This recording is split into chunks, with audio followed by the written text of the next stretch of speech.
This is a production of PBS Charlotte. Just ahead on Carolina Impact, from mills to major money in sports, how Rock Hill continues to make a name for itself. Plus, martial arts kept a Charlotte man on track as a kid, how he uses his company to do the same for others. And we go inside a Concord shop to see how one woman lives out her childhood dreams by making custom shoes. Carolina Impact starts right now.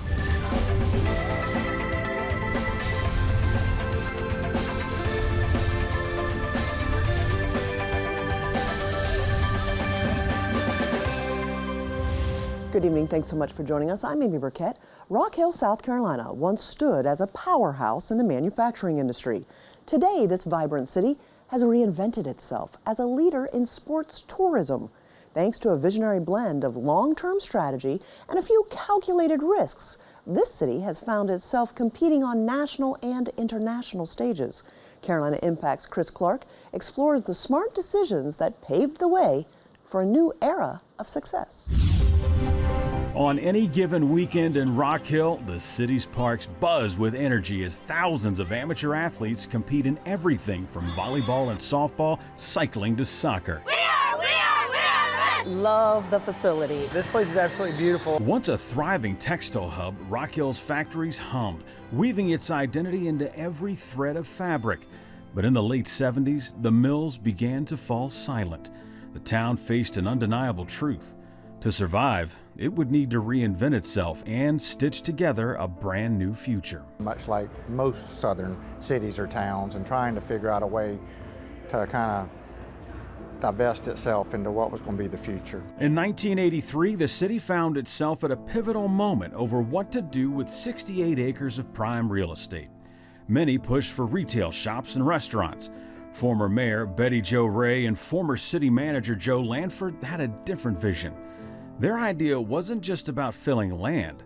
It was about transforming Rock Hill into something far greater. Our council and our leadership of our mayor and city manager at that time said, well, let's turn that into a sports complex. 2 years later, Cherry Park, the first jewel in the Rock Hill sports crown, opened for business and set the tone. We got 5 softball, baseball fields with a 3-story tower in the middle. We have concessions, offices in the middle, scorekeeping up at the top. It's got a 1.5 mile walking track that our local community can get their exercise in. It quickly became a source of local pride, and in 1986 caught the attention of the National Softball Association, who have since held hundreds of sanctioned tournaments on its red clay. Built for $4.6 million in 1985, the park's estimated direct economic impact in 2024 alone soared to an impressive $10.1 million. Great for softball, but what about football and soccer? As the community expanded, the wastewater treatment facility had to move out closer beyond the city limits. This community was saying, hey, we got an idea of what to do with it. And they were already not having enough space to play soccer and football in. So that's where Manchester Meadows got created. Here's what it looked like before, and here's what they transformed it into. A sprawling 70-acre complex featuring both natural and artificial playing surfaces for soccer, football, and lacrosse. In 2012, Rock Hill made a bold statement by bidding for and winning the right to host the Youth Soccer National Championships, solidifying its place on the national stage.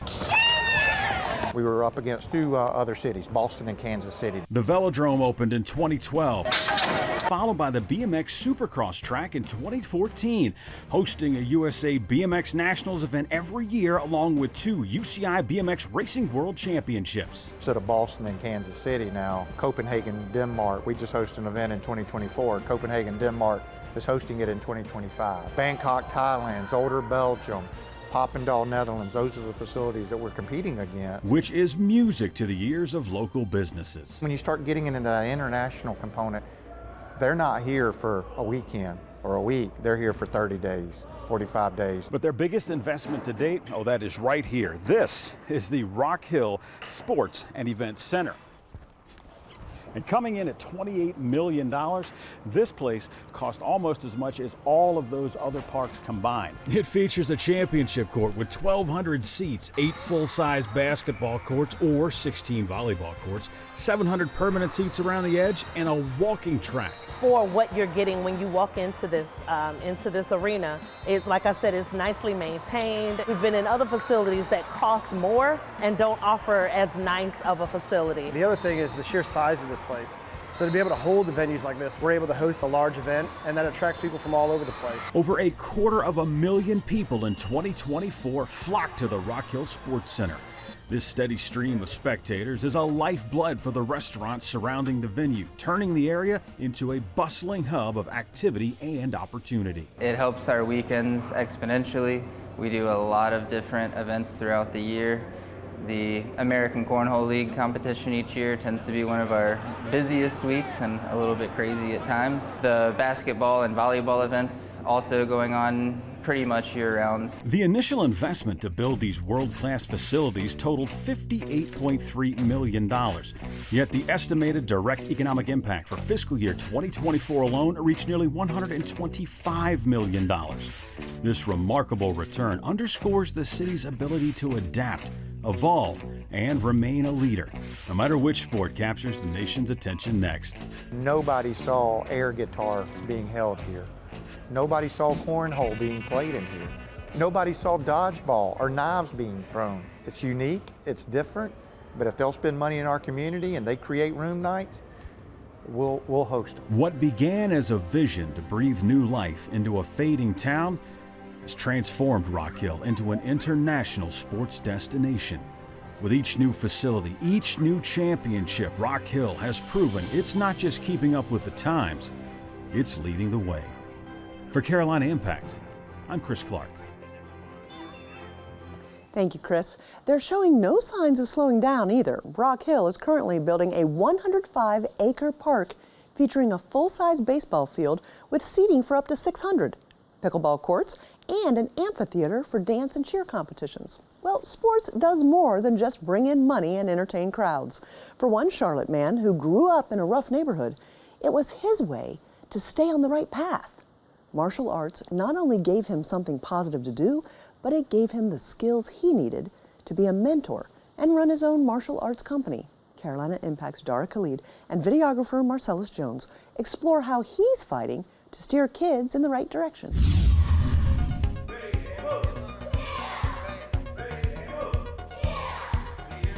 No matter which night of the week you stop by Legacy Martial Arts and Fitness, there's always some intense action. You need to put in a lot of hard work and effort. Whether they're kicking their legs fiercely, defending, or punching like pros, you'll find these young people fighting to develop their martial arts skills. You just have to put in the work, and that's what they do in here. They come in here, get the work. They get work in here. That's founder Jay Henderson, but on the mat, he's Ajahn Jay, which means teacher in Thai. And if you look at the precision of his moves and listen to the sternness in his voice, you can tell it's a job he takes seriously. No better place to be than on that mat because it's real world, hand to hand. You're actually, emotions, everything is right there real time. So you get to share in all the happiness. Jay's been experiencing that happiness since he was 10 years old. You didn't see many of the kids in my neighborhood being able to actually go and train in karate and martial arts. The opportunity, came about, and my dad was like, "All right, cool, let's do it." From there, he was all in and immediately began to soar as a martial artist. But the West Charlotte native saw himself change in other ways too. Your interactions with other kids and other people sometimes aren't the best, especially over here at that time. It was very often that I would have, fights when I was a kid. And once I started training in martial arts, I would say maybe about a month, 2 months in, I started to notice that there was a change in my interaction with people. I was a little more patient, a whole lot more patient. Ultimately, this helped him make better decisions and stay out of trouble. But that wasn't always the case for other kids in his neighborhood. I have a lot of buddies that took a different route, and while all of them weren't too bad. Some of them ended up, incarcerated, different things like that. But it was based on the influence that they had around them at the time. This harsh reality showed Jay just how impactful environments can be. So when he opened the doors of his gym in 2015, he wanted it to be a positive place for young people. I love the environment. It teaches me a lot about self-defense. It keeps me in a good state of mind. It allows me to calm myself a little way. Maximus is just one of about 100 kids who train here at Legacy each year. They learned the Lotus self-defense system that was founded in Ubon, Thailand in 1969. It combines different elements of martial arts like Muay Thai kickboxing, Kempo karate, and judo.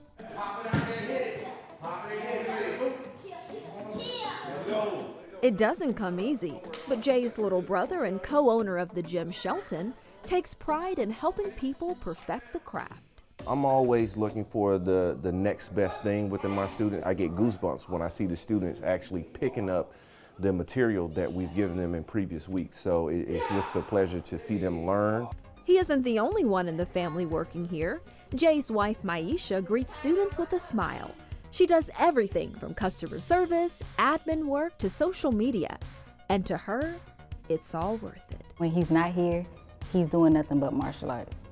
He watches it on YouTube, he gets videos, DVDs, he studies it, he has a true passion for it. Whatever I can do to help drive and continue to make the load a little lighter for him, I do just that.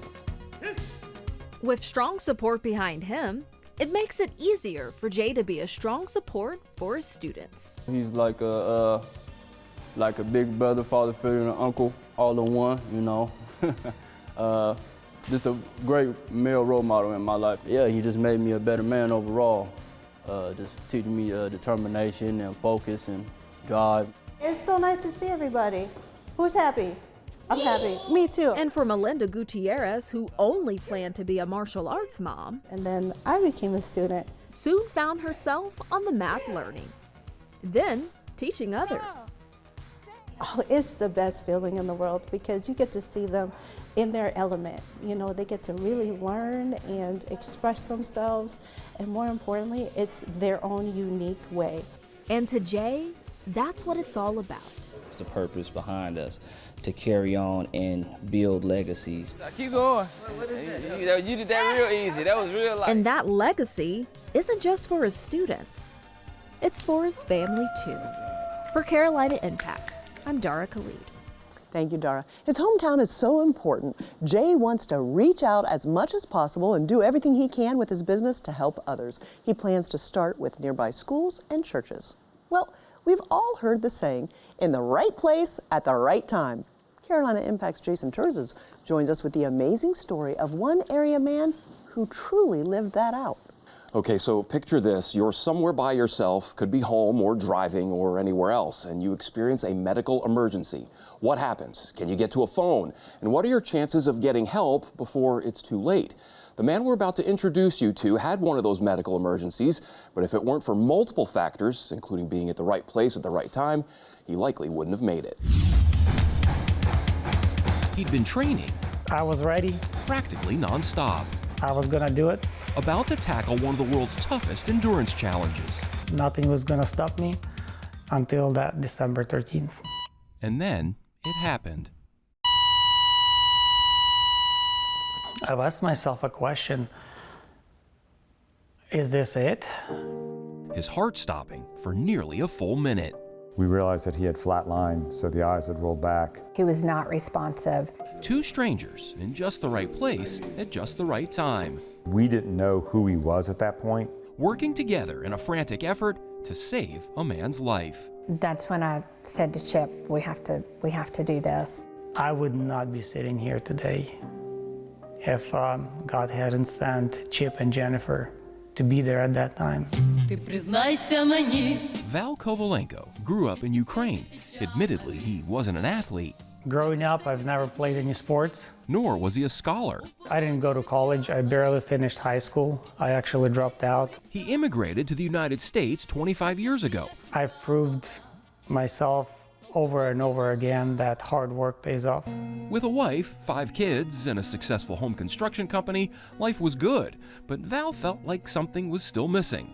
So at age 38, he started working out. My weight actually has gone up to about 207 pounds. Once I started training, I've got my weight down to 165 pounds. Losing weight was at first the primary goal, then it turned into something more. I wanted to accomplish something big by my 40th. Val set out to complete a triathlon, a multi-sport endurance challenge consisting of swimming, cycling, and running. I said if I'm going to train enough and hard for it, I will be able to achieve it. And achieve it, he did. Val completing his first full Ironman in November.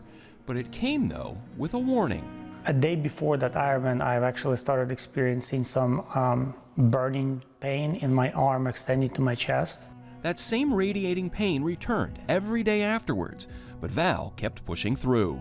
I went to see a doctor and I've explained what was going on, and he said that it was probably a tightness in my shoulder or something that was, I needed to see maybe a chiropractor. His sights now set on completing an Ultraman. It's a triathlon, ×2. Ultraman is a 321-mile race that I was prepping for. I've spent around 500 hours training for that race. That morning, December 13th, started just like a regular morning. Val went to the gym that morning for his workout swim. Nearby, 2 people he had never met, Jennifer Carter, a nurse, and lifetime fitness trainer Chip Hulbert, a retired Special Forces medic. God saved my life in December of 1987 when I was wounded when I was in the military and I was supposed to be dead. Getting his laps in, Val's pain returned, this time worse than ever. All of a sudden, it was getting hard to breathe. It was getting blurry in my eyes. Val was having a heart attack, then cardiac arrest. His heart stopped beating. It's hard to relive it. When I try to remember, I'm reliving those moments. Saw that he was in distress and then kind of jumped in, pulled him out of the pool, and began our adventure. My body was staying behind and my spirit was leaving my body. So when I came upon Val, he was very blue, very gray. We could tell he was incoherent at the time. It then looked like his eyes kind of like glazed over. It was just this few seconds of this desperate, deepest cry of my soul. They just said, God, please help me. Chip and Jennifer, 2 complete strangers, now instant teammates, with Val's life on the line. You know, the fact that Chip and I happened to be there when I got on the scene and I announced that I was a nurse, and Chip said he was Special Forces, I had such a level of confidence. He knew exactly what to do. Jennifer said, we need to begin CPR, and I immediately began chest compressions. He was working at me to bring you back to life. I knew that we could do this. I knew we had it. They grabbed a nearby automated external defibrillator, or AED machine, shocking Val multiple times. The AED is going to read whether there's a pulse or not, and there was none, so that's why it does the shock. After about 45 seconds, Val's heart restarted. I could feel that somebody was doing CPR. Just want to say thank you, everybody who prayed for me and who thought of me and who continues to pray for me. Call it divine intervention or something else. So many variables came into play on the morning of Friday the 13th. He's supposed to be swimming earlier. She could have it's too late, I'm not gonna do it. I'm not supposed to be teaching the class. Teaching the class, I should have packed up and gone, but I went to go talk to somebody else, which is the only reason that we saw Val. Cardiologists at Atrium Health Sanger Heart and Vascular Institute placed a stent by Val's heart and put him on blood thinners. I had a 95% blockage in my artery. And gave him the news that his days as a triathlete were over. I think she got mad. She's like, you were dead. And she's like, there's no way. A fair trade, considering how lucky he is to be alive, and with no long-term effects. What truly matters is the things that we don't treasure sometimes. And it's the family, it's the relationship with with God. And he now has 2 new best friends in Chip and Jennifer. It's wonderful. I mean, I hate that it was under these circumstances, but I'm not sure that I would have ever met Val or Chip without this happening. My doors are always open, and I want them here for all my holidays and my celebrations because they're part of my family. I appreciate you saving my life. Thank you. Any day, any day. What an incredible story of survival. How is Val doing now? He's doing pretty good now. Obviously a lot to deal with emotionally. He's set to undergo a stress test later this month that'll help determine if he can return to the gym, but it definitely will not be any Ironman training. One other cool thing to come out of all this, Val, Chip, and Jennifer have all gotten together with their spouses to go out for dinner. The incident has brought all of them closer together, and they each say they feel like they've known each other all along. Val actually just celebrated his 40th birthday on March 2nd. He's also advocating for everyone to learn CPR and be trained on those AED machines, because you just never know where and when it might be needed. Oh, thank you so much. Another great story of making a positive impact, and neighbors make all the difference in the world. Well, before we say goodnight, we've got one more story for you. When was the first time you said out loud what you dreamed of being when you grew up? For me, it was kindergarten, while watching the evening news with Walter Cronkite. My grandfather said, "Buddy, you could do that one day." And I said, "Okay, Grandpa, I will." Not everyone makes their dreams come true, but producer Russ Hunsinger and videographer Max Arnold introduce us to a Concord woman who did. I'm ShoeBeeDo. When I have a new idea, I have a bee in my bonnet. That's where the bee comes from. So I use that little tagline all the time. So I'll say, bee, B-E-E, be good to your feet. This is bull hide. It's like my favorite for shoes and bags. It's kind of thick, but it's still soft and supple. I absolutely love leather. I love the smell. I love the feel. I love the softness and the texture of it. I make all kinds of leather goods. So I make belts and variety of bags, baby shoes, sandals. The very, very beginning, when I was a young girl, I decided I wanted to make shoes because when I was like 9, Mom took me shopping for new school shoes like everybody does, but my feet were already so big I had to wear women's shoes, and I didn't like that very much. So I said, well, one day I'm gonna make shoes. So I did.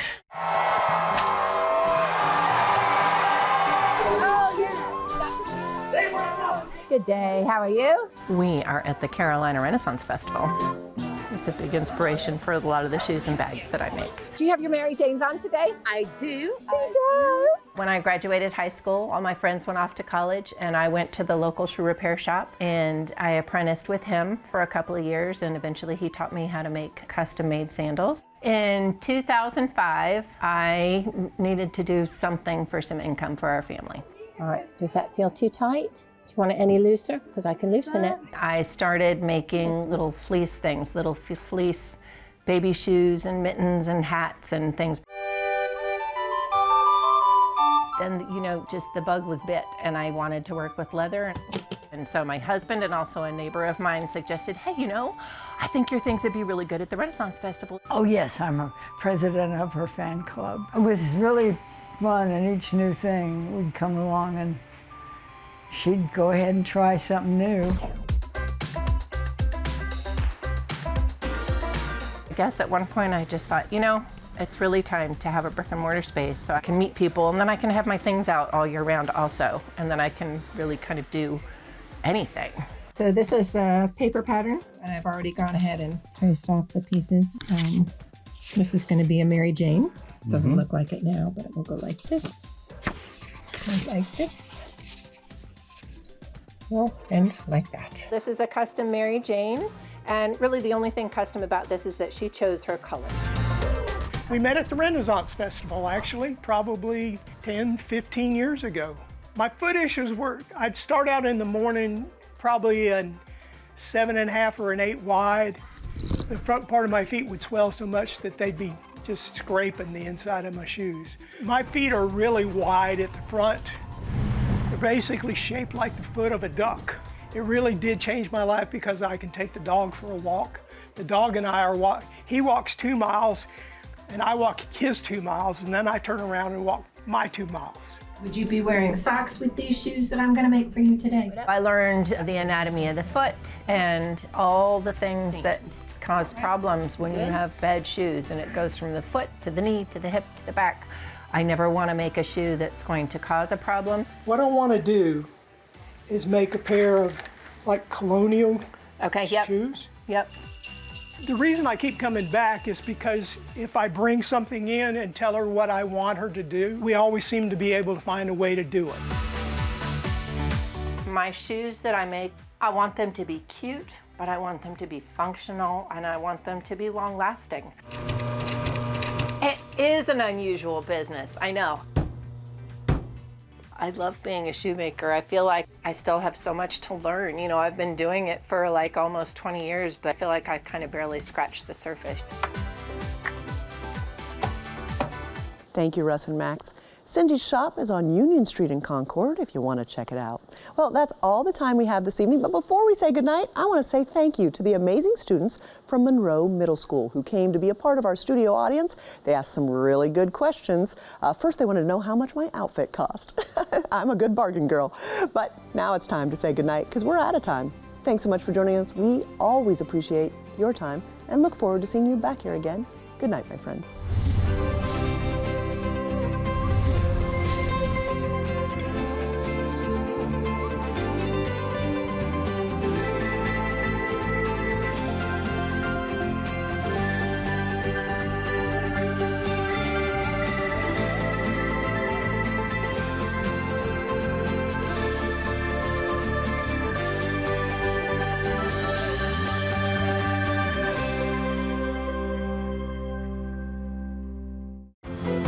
This is a production of PBS Charlotte.